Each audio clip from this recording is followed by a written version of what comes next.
Olá, pessoal. Já faz algum tempo, que eu não gravo nenhum vídeo, mas eu resolvi gravar esse vídeo para tentar recapitular o assunto que a gente vem estudando de literatura, né? Já está com alguns dias que a gente introduziu o estudo de literatura, e eu gostaria de recapitular o que a gente vem estudando sobre literatura. Então, vamos começar falando, relembrando aqui o que é literatura. De acordo com o que a gente estudou, que a gente já leu, a literatura é a arte que utiliza a palavra, né? Então, toda forma de arte vai utilizar alguma coisa, né? A escultura, ela pode utilizar o gesso, a madeira, a pedra. A literatura, ela vai utilizar a palavra. Ela é a arte que utiliza a palavra. Então, ela vai ressignificar essa palavra. Ela vai utilizar essa palavra de forma criativa. Ela vai fazer com que essa palavra traduza sentimento, emoção, se transforme em todas as suas possibilidades. Então, entendendo que literatura é essa arte que usa a palavra, a gente tem que separar, né, os textos literários daqueles que não são literários, porque não são todos os textos que vão poder ser considerado texto literário, uma obra de arte, algo literário, né? Vai ter o texto comum, que vai ser chamado de não literário, e o texto literário. E aí esse texto literário ele vai ter uma característica específica, ele vai ter uma linguagem diferenciada. Essa linguagem vai se chamar de conotativa. Então, essa linguagem é uma linguagem que as palavras elas têm uma liberdade, elas são multissignificativas, né? Elas são utilizadas de forma plurissignificativa, criativa, né? Então, quando você pensar em linguagem do texto literário, você pense numa linguagem expressiva, numa linguagem que brinca com os significados, numa linguagem conotativa, né? E já o texto normal, o texto comum do dia a dia, o texto não literário vai priorizar uma linguagem denotativa. E aí o sentido dessa palavra que vai ser utilizada no texto do cotidiano, no texto informativo, no texto que tem um objetivo prático, essa palavra ela vai ter o significado normal, natural, aquele significado que a gente encontra no dicionário. Olha, vamos analisar comigo aqui esses dois textos que eu coloquei, um literário e o outro não literário. O tema é o mesmo, a questão da morte. Mas se vocês prestarem atenção aqui, analisando comigo aqui, ó, no primeiro texto, que é de Manuel Bandeira, que é um poema de Manuel Bandeira, ele vai falar sobre a morte dizendo: quando a indesejada das gentes chegar, não sei se dura ou coroável, talvez eu tenha medo, talvez eu sorria ou diga: alô, iniludível, o meu dia foi bom, pode a noite descer. A noite com os seus sortilégios encontrará lavrado o campo, a casa limpa, a mesa posta, com cada coisa em seu lugar. Aqui, Manuel Bandeira está falando sobre a morte, de uma forma poética. Você percebe a utilização das palavras com um significado bem amplo. É possível várias interpretações, né, de acordo com o contexto em que for lido, com a pessoa que for ler esse texto, com seu vocabulário, é possível várias interpretações. Agora vamos analisar aqui o segundo texto, que é um texto, retirei aqui de um trabalho científico falando sobre o diagnóstico da morte. Veja que ele vai ser a linguagem bem contundente. Ausência de atividade metabólica cerebral ou ausência de perfusão sanguínea cerebral são exames complementares padronizados para que haja confirmação de morte. Logo, Somente pode-se dizer que houve morte se houver lesões irreversíveis em todo o encéfalo.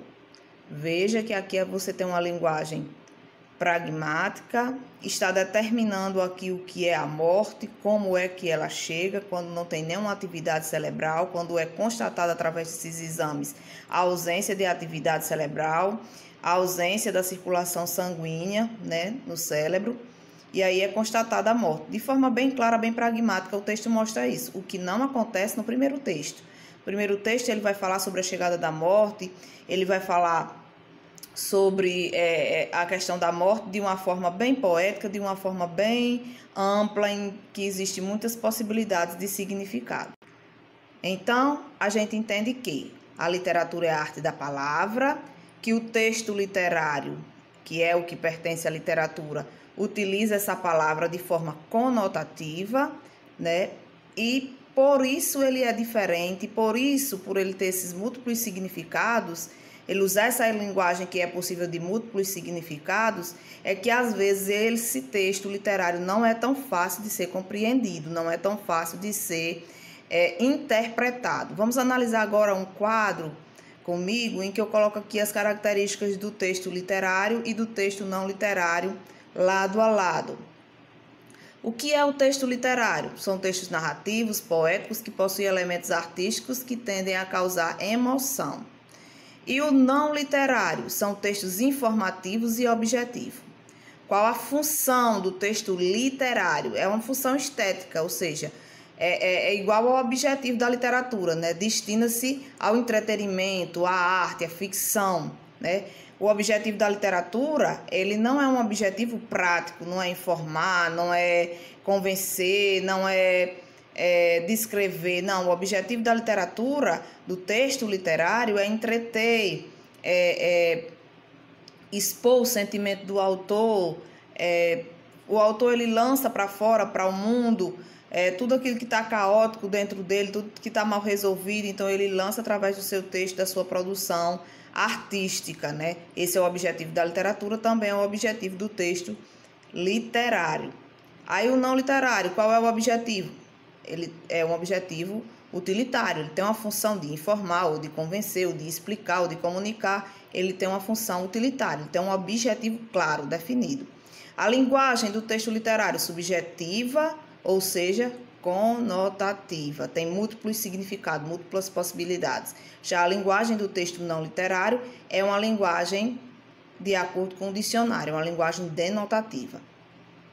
E aí você vai ter as características, o literário usa elementos como a musicalidade, figuras de linguagem, a multissignificação, a liberdade de criação, que tudo isso a gente vai estudar mais à frente, nessa questão de figura de linguagem, essas coisas a gente vai estudar mais à frente. A linguagem do texto não literário já é uma linguagem clara e objetiva, né? Não tem esse rodeio, não tem essa questão das figuras de linguagem, nada disso, que é para não causar duplo sentido. As normas gramaticais. No texto literário, há uma liberdade, né? Há uma liberdade, usa-se a norma, ora não usa-se a norma. Já no texto não literário, geralmente o que se adota é a gramática normativa. Os elementos de comunicação do texto literário. Os elementos de composição, aliás, é a ficção, é a imaginação. Já os elementos de composição do texto não literário são os fatos, as informações, né? Não pode fugir disso aí. Então, análise. Como é que eu analiso um texto literário? A leitura de um texto literário inclui busca de metáforas, de símbolos. Então, eu não posso ler um texto literário como eu estou lendo um jornal, como eu estou lendo um artigo, né, de uma revista científica. O texto literário, ele tem que ser lido observando o contexto, né, o que está envolvido, a historicidade do autor que escreveu, coisas desse tipo, porque por trás desse texto tem todo um contexto que o gerou, que o formou, né? Então, tenho que ter esse contexto ou buscar, né, na linguagem do texto, reconhecer as figuras de linguagem, tudo que está por trás para poder eu conseguir interpretar esse texto literário. Já o texto não literário, eu também preciso do contexto, sim, me ajuda, né? Mas as próprias palavras em si, os enunciados do próprio texto vão me ajudar a entendê-lo. Então, ele é mais fácil a interpretação, certo? Quando a gente começa no primeiro ano a estudar literatura e a gente se depara com essa questão do texto literário e do texto não literário, a gente começa a estudar também os movimentos literários, ou também chamados escolas literárias, né? E aí a gente às vezes não entende o porquê dessa criação dessas escolas, o porquê desses nomes, né? Isso nada mais é do que algo feito para organizar. Então, ao longo do tempo, o homem sempre produziu, o homem sempre foi criativo, ele sempre sentiu essa necessidade de escrever histórias, de criar, de inventar histórias. Então, ao longo do tempo, foi se pensando em uma forma de organizar esses textos. E aí surgiram essa questão dessas organizações de acordo com as características daquela época, de acordo com tipos de textos que foram produzidos especificamente em uma determinada época.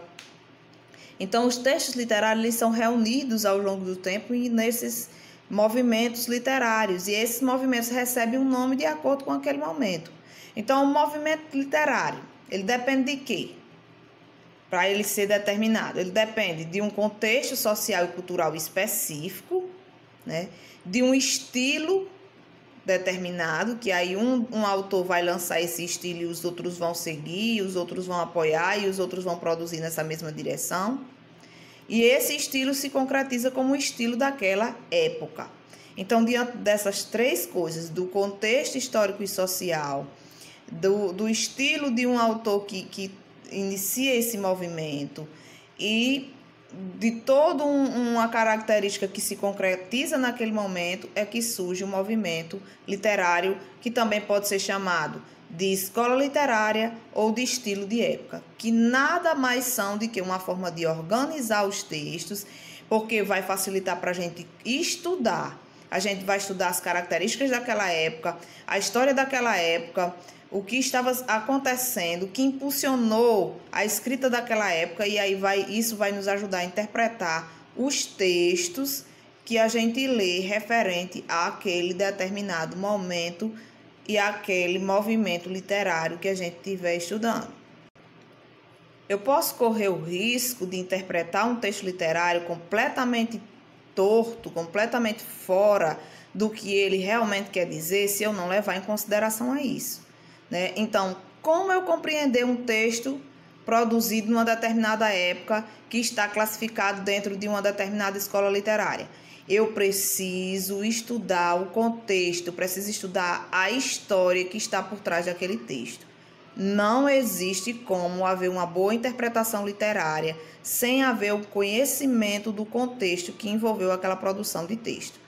As características, outra coisa que eu não posso deixar de considerar, eu preciso aprender, por isso que a gente estuda literatura no primeiro, segundo e terceiro ano, eu preciso aprender as características que são daquela determinada escola para que eu venha identificar nos textos com que eu for ter contato. Esse texto aqui provavelmente é de escola tal, é de movimento tal, é de época tal. Por quê? Por causa dessas características que denunciam o contexto, que denunciam um determinado autor que eu conheço daquela época, daquela situação.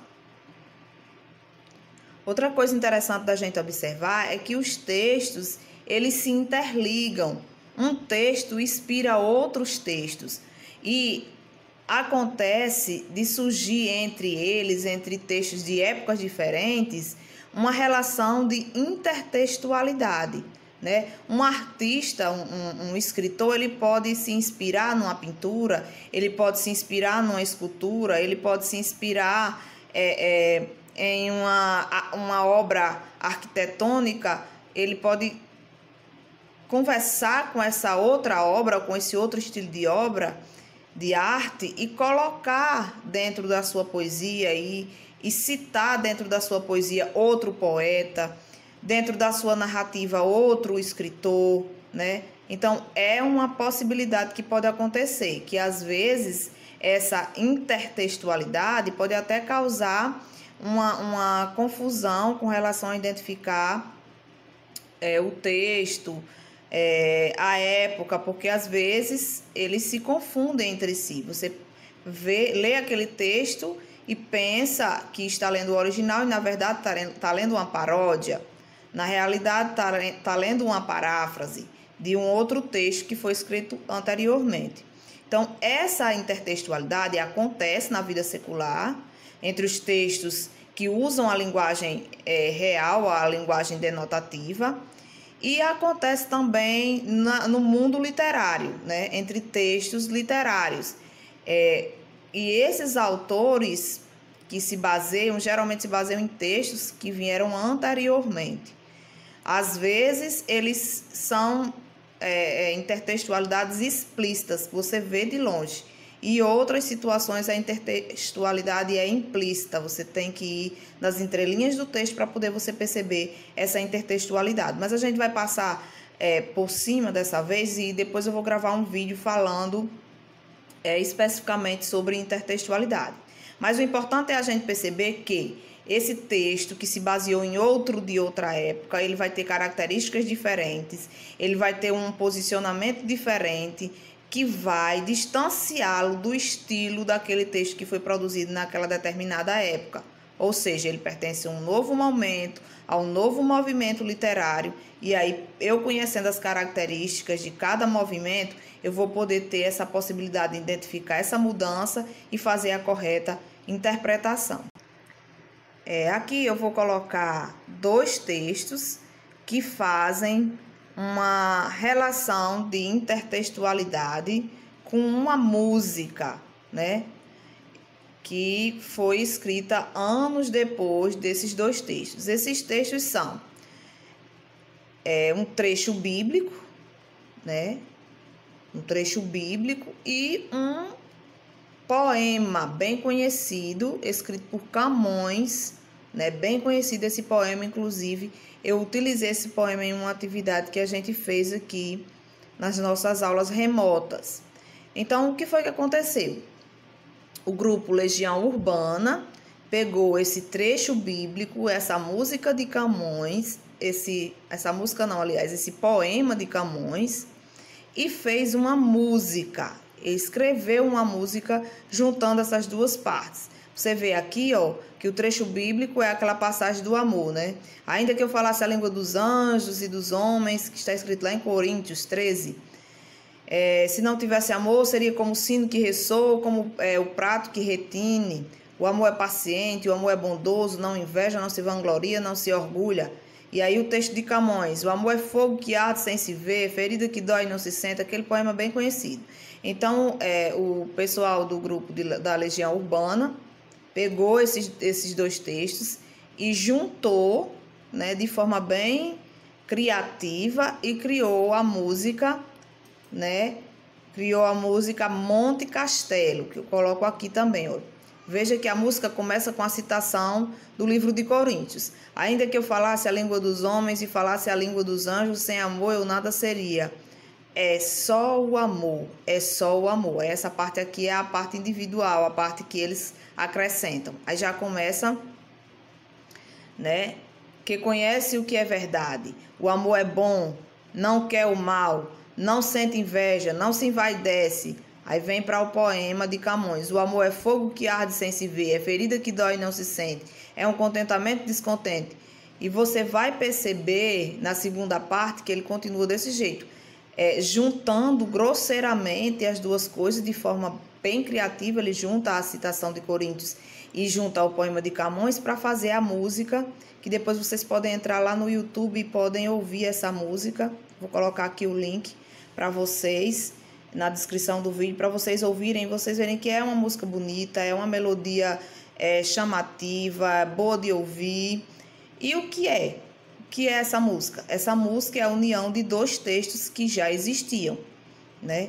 Então, há uma relação de intertextualidade desse texto, dessa música, com outros 2 que já tinham sido escritos anteriormente. Como é que se chama isso? Ele pegou as partes e apenas fez uma justaposição, praticamente não mudou nada usou uma criatividade aí para saber a hora certa de colocar cada coisa, mas praticamente não mudou quase nada da música. Como é que se chama esse tipo de intertextualidade?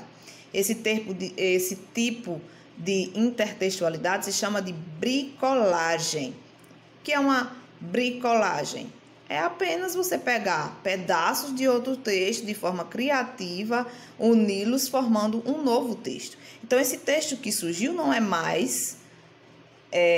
é apenas aqueles que já existiam. É um novo texto, porque ele tem um novo significado que foi acrescentado pela criatividade, a organização em que os autores do texto novo deram a ele, certo?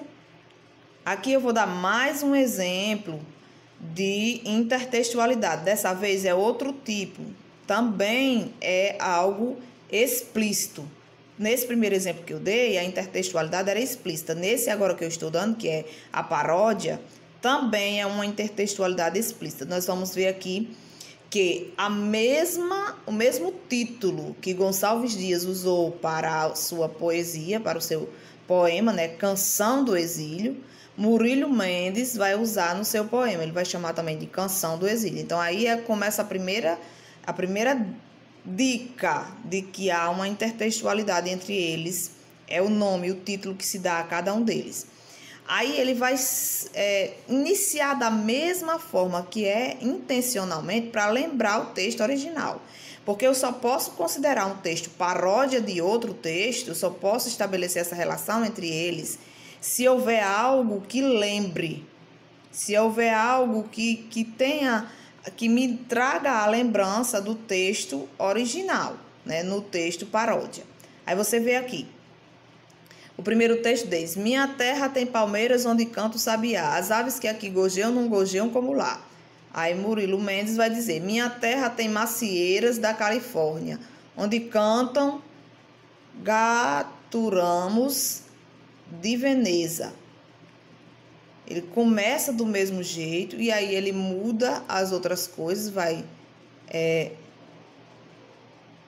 mudando as outras frases, não coloca mais nada a ver, mas só em ele colocar o título e só em ele começar do mesmo jeito já me dá essa relação de intertextualidade entre esses dois textos. Então você tem que a literatura é a arte da palavra, que os textos literários vão usar a palavra no sentido conotativo, que é o sentido mais criativo, que é um sentido mais livre, com várias possibilidades de significados. Os textos literários, eles geralmente mantêm uma relação de intertextualidade com outros textos, porque é natural do ser humano se basear em outros inventores, em outros escritores, para se inspirar, para produzir a sua obra de arte. E aí o homem, o ser humano, sentiu essa necessidade de organizar todos os textos que ele produzia de acordo com o momento e se criou as escolas literárias, né? E nessas escolas literárias, o que é que se tem? O início dos gêneros, o surgimento dos gêneros literários. Então, os gêneros literários, eles são determinados no momento em que vai surgir os movimentos literários. Então, dentro desses movimentos literários é que vai ser analisado os textos ali produzidos e determinado os gêneros literários. Então, nós vamos ver aqui primeiro os gêneros literários clássicos, ou seja, os primeiros que surgiram, e esses gêneros literários clássicos, eles foram quem deram origem a todos os gêneros literários modernos. Então, eu coloquei aqui, ó, surgimento dos gêneros. Vamos ter aqui a visão clássica. Então, na visão clássica, você tinha o gênero épico, o gênero dramático e o gênero lírico. Só havia essas três diferenças de gênero, de tipos de textos, né? Todos eles eram escritos na era clássica em verso, né? O gênero épico eram as narrativas de grandiosidade, das conquistas, das terras, né? havia aquele herói, mas havia também uma criatividade, a presença de deuses, de acontecimentos miraculosos, mirabolantes nessas histórias, dessas conquistas, em que a voz épica contava em forma de versos o que era que tinha acontecido, como era que tinha sido conquistada aquela terra, as guerras que tinham sido enfrentadas para aquela conquista e coisa do tipo. Então, os poemas épicos, eles vão misturar elementos históricos que realmente aconteceram com mitos, com lendas, para produzir aquela questão bem grandiosa, bem chamativa, né?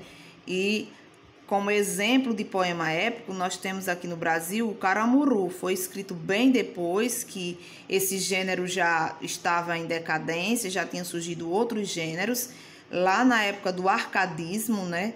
Mas é o que nós temos aqui na nossa literatura como exemplo desse gênero literário clássico, que no caso exalta a figura do índio, né? Exalta a questão da chegada dos portugueses, como foi essa conquista, essa mixigenação, esse surgimento da nação brasileira.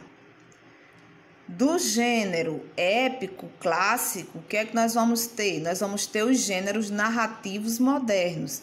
E aí os gêneros narrativos modernos vão abandonar o verso e vão ser escritos em prosa, né? E ao invés da voz épica que conta essas grandiosidades, essas conquistas, a gente vai ter o narrador, que vai poder ser personagem, que é aquele que participa da história, que vai poder ser onisciente, que é aquele narrador que sabe de tudo, que foi quem fez a história, que entende todos os sentimentos que estão dentro dos personagens, né? A gente vai ter o surgimento, a possibilidade de temas diferenciados, de do dia a dia, de histórias do cotidiano ser inserida nessas narrações, não precisar mais ser unicamente histórias relacionadas aos poderosos, aos reis, aos comandantes de exército, a conquistas de terra, nada desse tipo, é mais necessário, né? Houve uma liberdade temática. O gênero dramático clássico, ele era aquela peça teatral para ser encenada no palácio, para entreter o rei, a corte, né? Então, esses textos eram também produzidos em versos e eles estavam divididos em tragédia e comédia. As tragédias sempre envolvendo os heróis, aqueles que estavam à frente dos exércitos, aqueles que iam em busca das novas terras, né? As peripécias que eles sofriam. E as comédias sempre usando caricatura, sempre usando mais o povão, né? Para causar o riso, para trazer aquela questão da diversão. E aí, esse gênero clássico, o que é que ele nos deixa como herança? Ele nos deixa como herança o teatro, né? Que agora é escrita em prosa e que há uma liberdade temática, não é mais só a tragédia, não é mais só a comédia, pode ser algo para se refletir, pode ser algo do cotidiano, pode ser a representação de um livro, né, encenação de uma história bem conhecida, popular. Então, houve uma possibilidade, uma liberdade, uma abertura para que vários temas fossem produzidos e esse gênero se expandisse. Esse gênero dramático lá, clássico, se transformou no texto teatral moderno e aí a gente tem toda essa variedade que a gente tem. Aí, por último, lá do gênero literário clássico, que foi o estudado dentro dos movimentos literários que surgiram, que a gente vai ver depois, posteriormente, quais foram esses movimentos, você vai ter o gênero lírico. E aí tem uma curiosidade com relação a isso, né? Eram poemas que eram feitos para serem acompanhados pelo instrumento musical, pela lira. Por isso que eles são chamados de gênero lírico. Por isso que eles foram classificados como sendo gênero lírico. Ele surgiu bem depois, né? E aí esse gênero lírico, ele é aquele que tem o eu lírico, que é o que? A pessoa do poeta, que vai falar das suas emoções, do seu eu, dos seus sentimentos, das suas percepções. E aí, esse gênero lírico clássico, ele vai nos deixar como herança o quê? Todos os tipos de poesias que existem, rimadas ou livres, né? E ainda vai nos deixar como herança a música, né? Depois houve uma cisão, houve uma separação, e aí percebeu-se que poderia ser produzido esse texto em verso, rimado, para ser apenas lido, e um outro tipo de texto que fosse acompanhado não só pela lira, como por outros instrumentos. E aí houve essa cisão do texto e da música, né?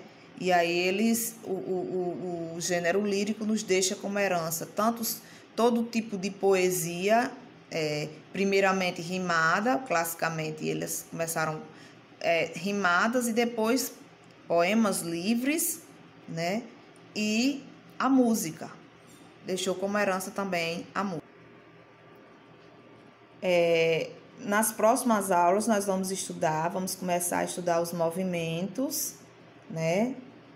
E aí já vamos nomeá-los, né? O trovadorismo, o humanismo e o classicismo, vão ser os que a gente vai estudar na sequência desse vídeo. E aí eu espero que esse vídeo tenha ajudado a recapitular tudo que a gente precisa lembrar quando a gente estiver estudando esses movimentos literários. Até a próxima!